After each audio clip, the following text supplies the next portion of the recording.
Hello नमस्कार class 10 के विद्यार्थीगण। आज इस वीडियो में हम लोग पढ़ने वाले हैं रेजिस्टेंस इन पैरेलल। इससे पहले वीडियो जो बना था उसमें हमने पढ़ा था रेजिस्टेंस इन सीरीज। तो चलिए शुरुआत की जाए। तो देखिए हमने ये पढ़ा था कि जब सीरीज में रेजिस्टेंसेस को लगाया जाता है तो उसका मतलब ये होता है कि हम इलेक्ट्रिक सर्किट में करंट के वैल्यू को रोकना चाहते हैं, कम करना चाहते हैं उसके स्पीड को, और क्या करना चाहते हैं, रेजिस्टेंस के वैल्यू को हाई करना चाहते हैं, है ना। और जब रेजिस्टेंस को पैरेलल सजाया जाता है तो इसका मतलब ये होता है कि हम रेजिस्टेंस के वैल्यू को क्या करना चाहते हैं, कम करना चाहते हैं, है ना। पैरेलल सजाने का मतलब यही है कि हम रेजिस्टेंस के वैल्यू को कम करना चाहते हैं और करंट के वैल्यू को क्या करना चाहते हैं, ज़्यादा करना चाहते हैं। तो ये बातें हैं, ठीक है। तो ये बेसिक जानकारी मैंने आपको दिया है। अगर कोई कहे कि रेजिस्टेंस इन पैरेलल होता क्या है तो उसका डिफिनीशन सबसे पहले पूछेगा। तो पहले मैं आपको डिफिनीशन बता देता हूं और डिफिनीशन के बाद उसका पिक्चर के द्वारा मैं आपको समझाऊंगा। तो यहां पे लिखिए इफ का मतलब क्या होता है बताइए। यदि one end of each register, one end of each register, register किसे कहा जाता है, जो रेजिस्टेंस पैदा करता है ना। रजिस्टर किसे कहा जाता है, जो रेजिस्टेंस पैदा करता है। तो रजिस्टर ही ना लगाएंगे रेजिस्टेंस पैदा करने के लिए। तो यहाँ पे लिखा हुआ रेजिस्टेंसेज इन पैरेलल, इसका मतलब कि रजिस्टर इन पैरेलल भी लिख सकते हैं। दोनों का मतलब सेंस अलग अलग भले ही है लेकिन मतलब एक ही है, ठीक है। मतलब रजिस्टर उसे कहा जाता है जो रेजिस्टेंस पैदा करता है। तो if one end of each register is connected to one point,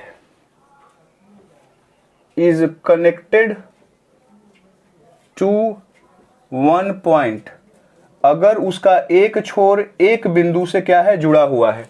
यदि एक छोर रजिस्टर का एक बिंदु से जुड़ा हुआ है and the other end is connected, and the other end is connected, other end is connected, और यदि उसका दूसरा भाग है ना वो कनेक्टेड है टू, है ना, वन पॉइंट, यहां पे आप लिख सकते हैं, या another point, to another point, लेकिन ये कॉमन पॉइंट है ना, अनदर पॉइंट, ठीक है। अभी ये मान लीजिए सेंटेंस समझ में नहीं आ रहा है, पिक्चर के द्वारा समझाएंगे तो क्लियरली आ जाएगा। So that the potential difference across each resistor is the same. इसमें क्या कह रहा है कि सो डैट, इस तरीके से उसको सजाया जाता है कि their potential difference, THEIR, their potential difference in all registers,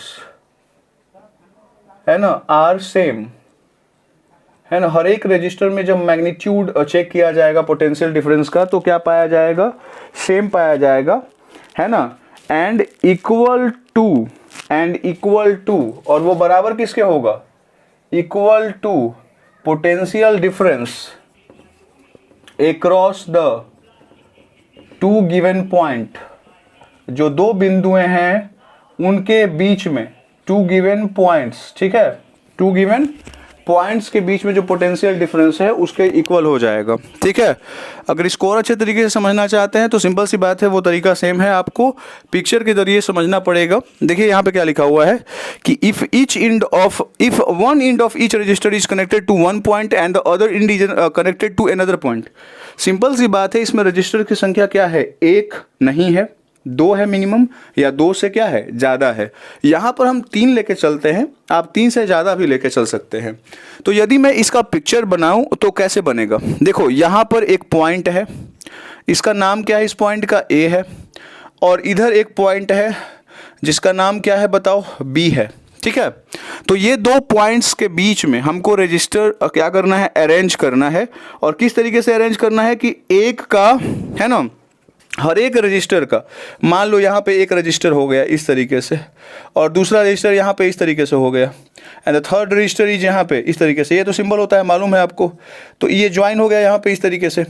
अब देखो ये वाला जो है वो आकर के यहाँ पे ज्वाइन हो गया, ये वाला जो इसका पार्ट है वो आकर के यहाँ पे ज्वाइंट हो गया, ये वाला जो है वो आकर के इधर पॉइंट में ज्वाइन हो गया, यहाँ पे ज्वाइंट हो गया, ठीक है।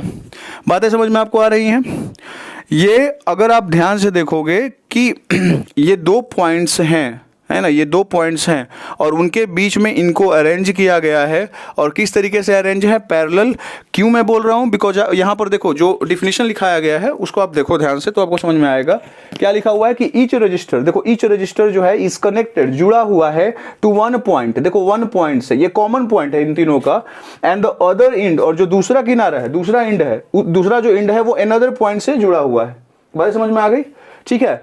so that their potential difference in all register are same। Potential difference मान लो कि इनके और इनके बीच में, तभी तो करंट मूव कर रहा है ना, तो पोटेंशियल डिफरेंस हम क्या मान लेते हैं, भी मान लेते हैं। तो यदि यहां से लेकर के यहां तक पोटेंशियल डिफरेंस भी है तो इसमें भी ही मानना पड़ेगा, और इसमें भी ही होगा, और यहां पर भी क्या होगा, भी होगा। तो यहां पर भी में बदलाव नहीं होता है, सीरीज में करंट में बदलाव नहीं होता है। तो ये ध्यान रखने वाली बात है, पिक्चर के द्वारा समझ में आ जाएगा। सीरीज में जब पढ़ रहे थे तो सीरीज में करंट हर एक जगह से आई ही गुजर रहा था, यहाँ पे हर एक जगह से जो पोटेंशियल डिफरेंस क्रिएट हो रहा है हर एक जगह पे वो क्या हो रहा है, भी हो रहा है। मान लीजिए कि आपको समझ में ये नहीं आ रहा है तो इसको इस तरीके से समझ सकते हैं कि अगर यदि मैं सीरीज की बात करूं तो सीरीज में क्या होगा, सीरीज में क्या था कि मान लो कि एक जो पानी की जो टंकी है वो रखी हुई है फर्स्ट फ्लोर पे, एक रखी हुई है सेकंड फ्लोर पे और एक रखी हुई है थर्ड फ्लोर पे। तो अलग अलग रेजिस्टेंस होगा ना तीनों का, सॉरी अलग अलग तीनों का पोटेंशियल होगा।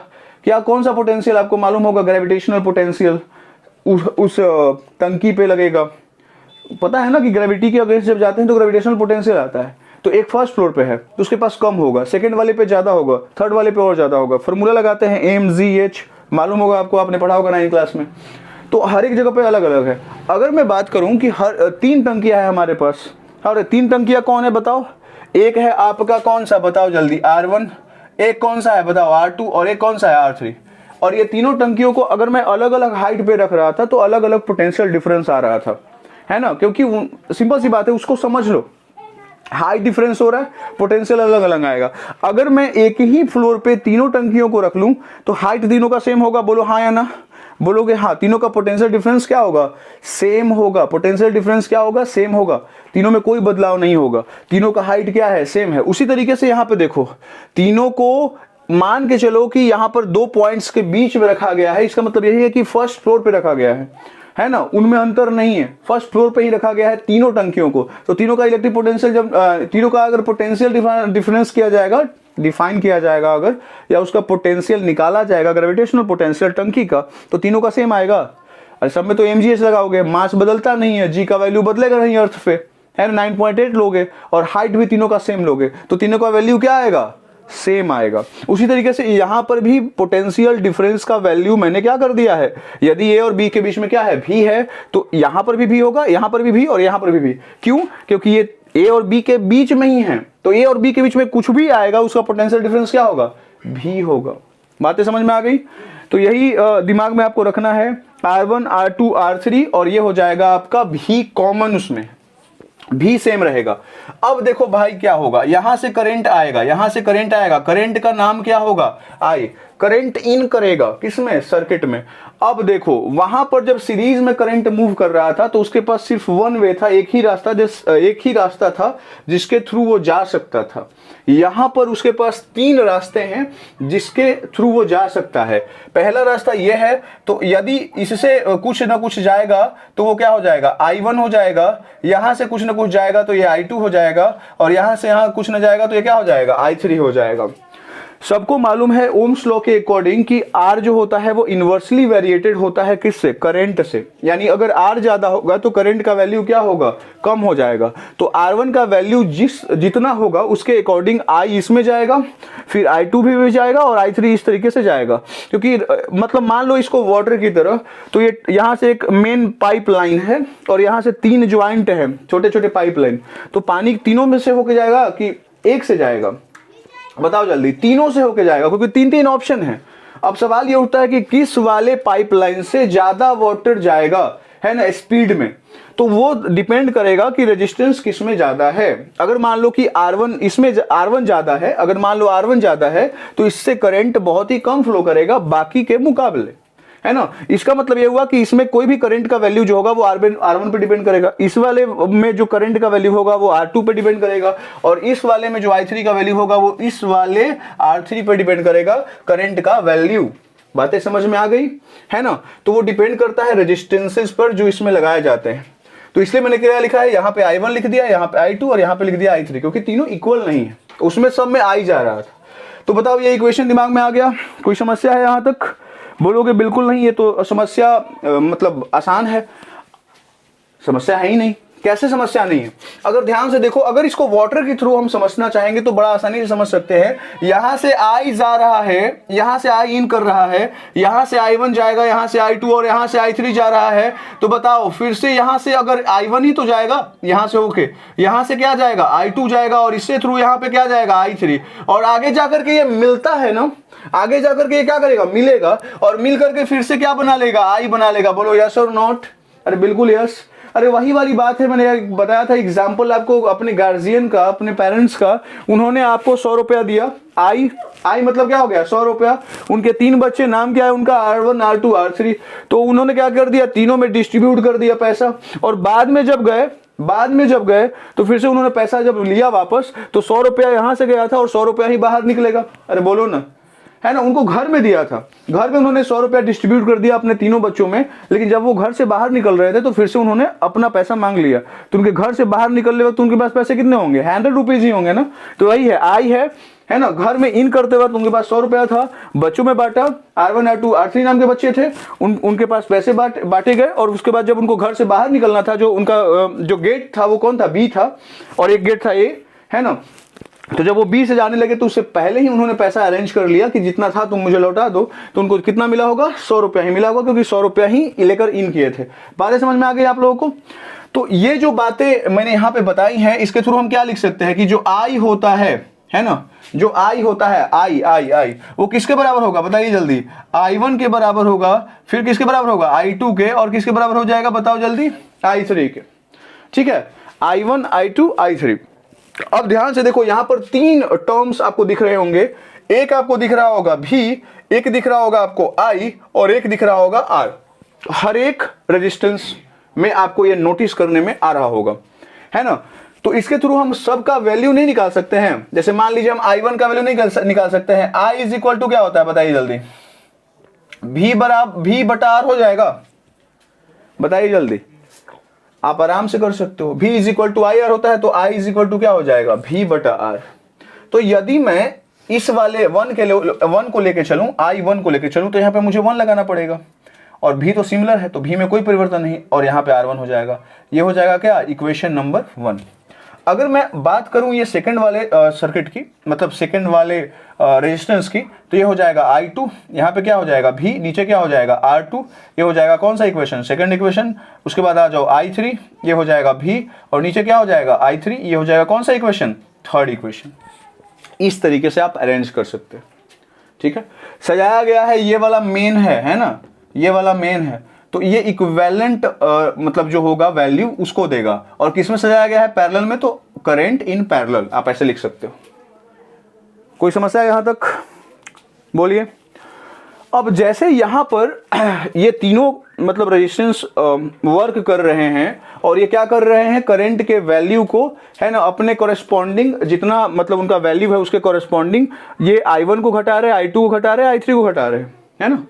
तो जब अगर मैं इनका अगर सिंगुलर ये यूनिक डायग्राम बना, यूनिक नहीं बोलेंगे, अगर इन सबको मिलाकर के एक डायग्राम और बनाऊं, तो क्या ये ऐसा बन जाएगा, यहाँ पर A है, और फिर मैं इन तीनों का कंबाइन रेजिस्टेंस ले लेता हूं। तीनों का कंबाइन इफेक्ट होगा ना, कम करेगा या ज्यादा करेगा, कम करेगा, पैरेलल में कम करता है। तो ये तीनों को मैंने क्या कर लिया, एक सिंगल, है ना, डायग्राम से सॉल्व कर लिया। इन तीनों को मिक्सअप करके मैंने यहाँ पे सिंगल कर लिया, तीनों को अलग अलग ना करके मैंने क्या कर लिया है, सिंगल बना लिया है। तो यहां पर जो ये सिंगल आया है, यहाँ पे क्या आएगा, रेजिस्टेंस का कौन सा वैल्यू आएगा, जब इन तीनों को ऐड करेंगे तो क्या होगा, रेजिस्टेंस इन क्या, पैरेलल आएगा। पोटेंशियल डिफरेंस क्या होगा, यहाँ पर V होगा, इसमें कोई समस्या। और जो करंट जाएगा वो कौन सा जाएगा बताइए जल्दी, I जाएगा, इसमें भी कोई दिक्कत नहीं है।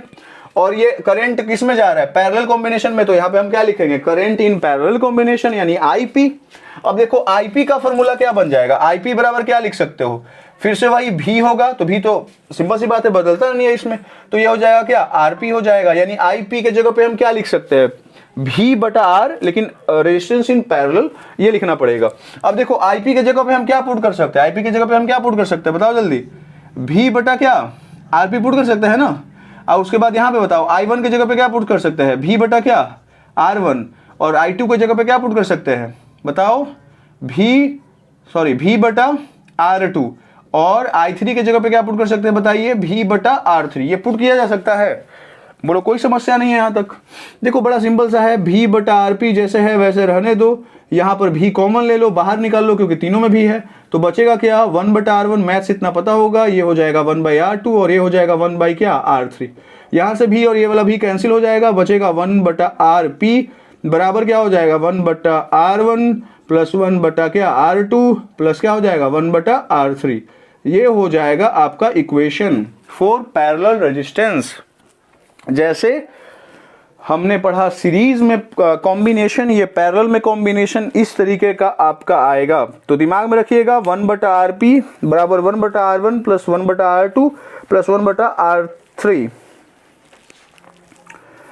तो अगर इसका पूछेगा कि इस वाले इक्वेशन को यदि आप वर्ड में लिखना चाहते हैं तो किस तरीके से लिखेंगे, तो चलिए उस पर बात करते हैं। यदि इस इक्वेशन को आप वर्ड के रूप में लिखना चाहेंगे तो किस तरीके से लिखेंगे उस पर बात करते हैं।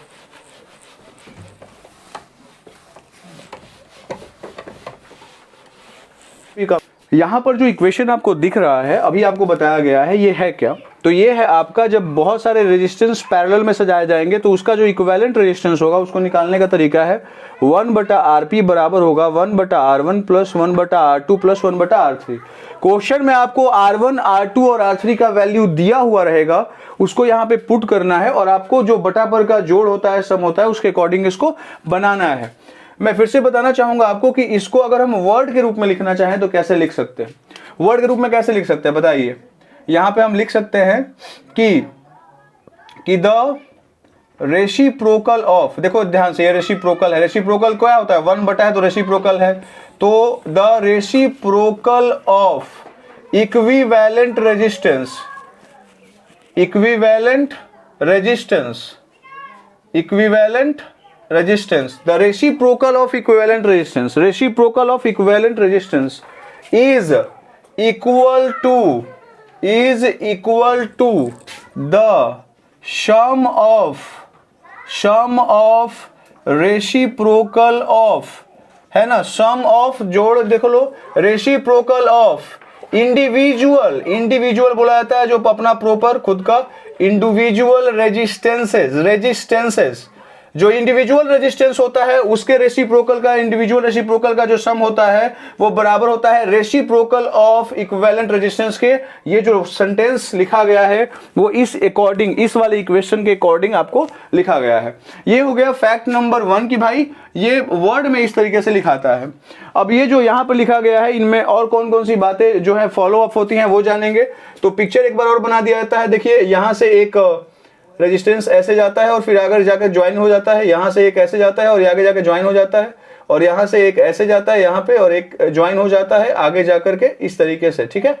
यहाँ पे इतना तो पता होगा, इसका रेजिस्टेंस कितना R1, इसका कितना R2 और इसका कितना R3। यहाँ पे ये इसमें से कितना फ्लो करता है I1, इसमें से कितना फ्लो करता है I2 और इसमें से कितना फ्लो करता है I3, और तीनों के बीच में जो पोटेंशियल डिफरेंस है वो कितना लिया जाता है बताइए जल्दी, भी लिया जाता है। इतना तो बेसिक पता होगा, ये अभी बताया गया है। बस इस वाले पिक्चर को ध्यान से देखिएगा और जो मैं लिखूंगा उस पर भी ध्यान दीजिएगा, वो आपको मैच करेगा।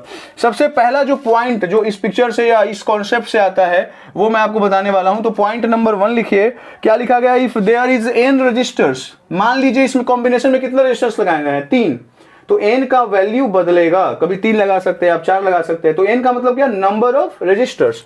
तो यहां पे लिखेंगे if there are n resistors, if there are n resistors, यानी रजिस्टर्स की संख्या कितनी है बताओ जल्दी, n है ना। If there are n resistors each of value r, और सबका वैल्यू कितना, ये आपने सीरीज में भी पढ़ा है, ईच ऑफ वैल्यू, और सबका वैल्यू, रेजिस्टेंस है तो वैल्यू दिया हुआ रहेगा, ईच ऑफ वैल्यू r, ठीक है। If there are n resistors each of value r are connected in parallel, are connected in parallel, और ये अधिक पैरेलल में कनेक्ट है, कनेक्टेड इन पैरेलल, अगर ये पैरेलल में कनेक्टेड हैं, बातें समझ में आ गई इतनी।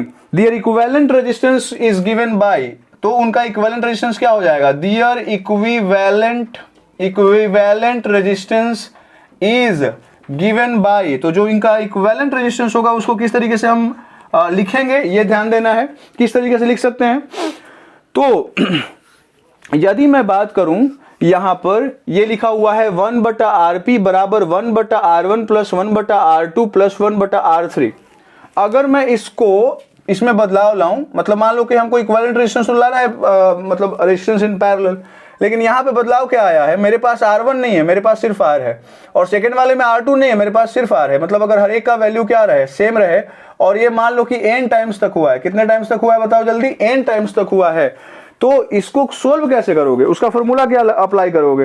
तो देखो बड़ा सिंपल सा है, ये हो जाएगा क्या 1 बटा क्या हो जाएगा RP, और यहाँ पे तुम बराबर लिखोगे, और सबको पता है कि अगर हम 5 + 5 + 5 लिखते हैं तो 3 × 5 3 × 5 लिखते हैं, और यदि ये 5 + 5 + 5 × n टाइम्स होता तो आप 5 × n लिखते, होता है ना ऐसा।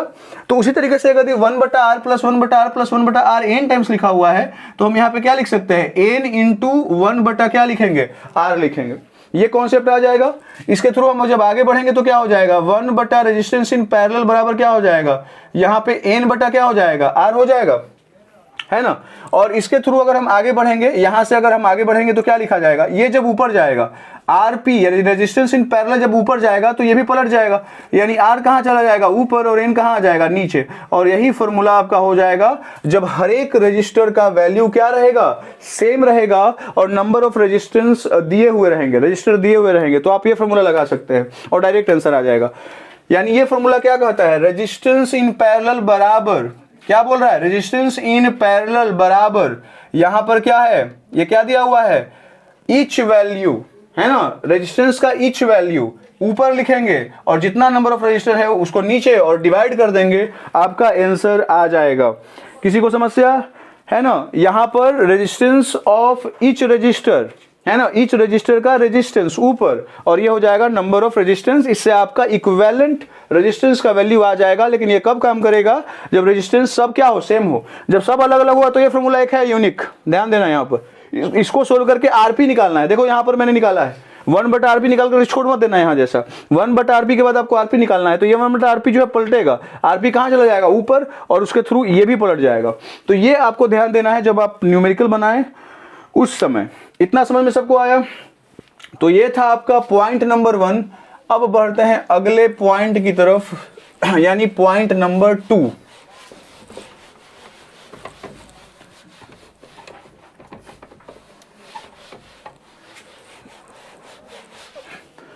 चलिए अब बात करते हैं पॉइंट नंबर 2 की। The potential difference across each resistor is the same. क्या बोल रहा है यहां पर, पोटेंशियल डिफरेंस यदि यहां इस वाले पॉइंट से यहां तक भी है तो ये सब में तो भी ही रहेगा ना, क्योंकि यहां पर ये दोनों भी सेम पॉइंट के बीच में है ना, पैरेलल अरेंज है।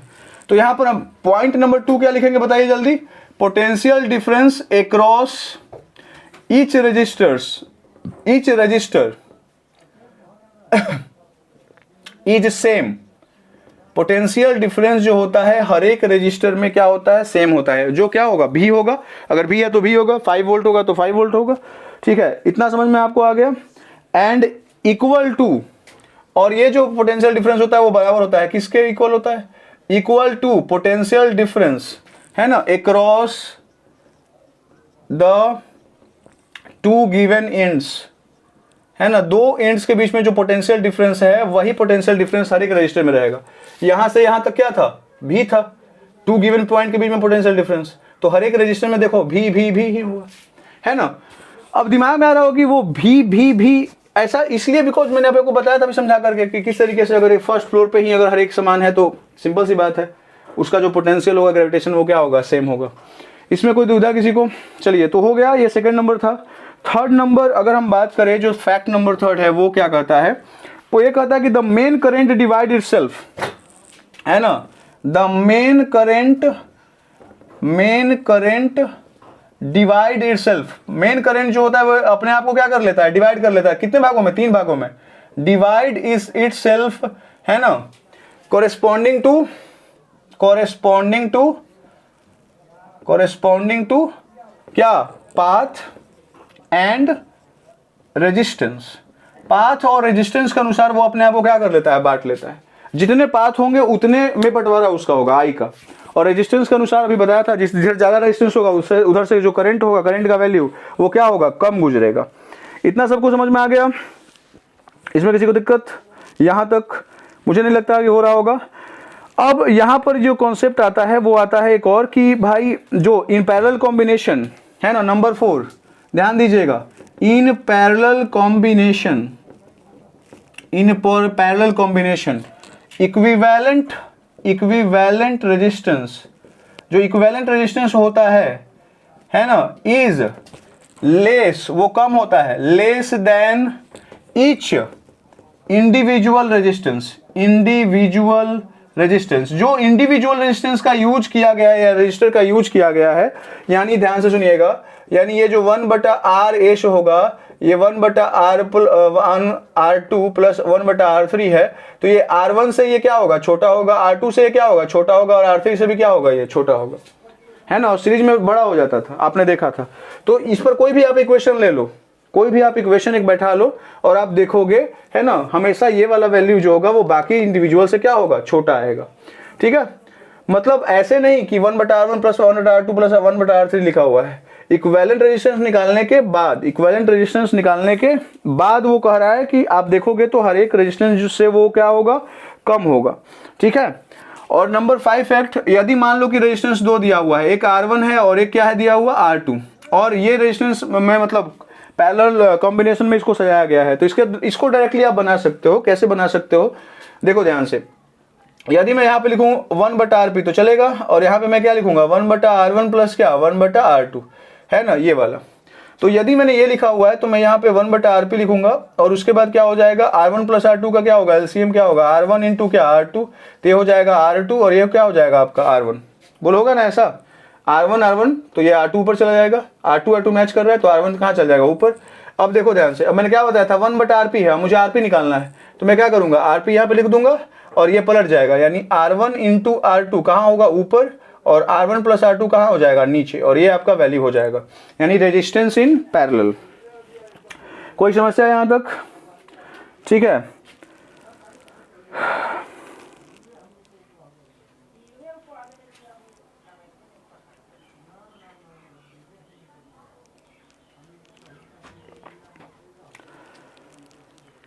यहां तक कोई समस्या नहीं ना हो रही है? चलिए अब आगे बढ़ते हैं।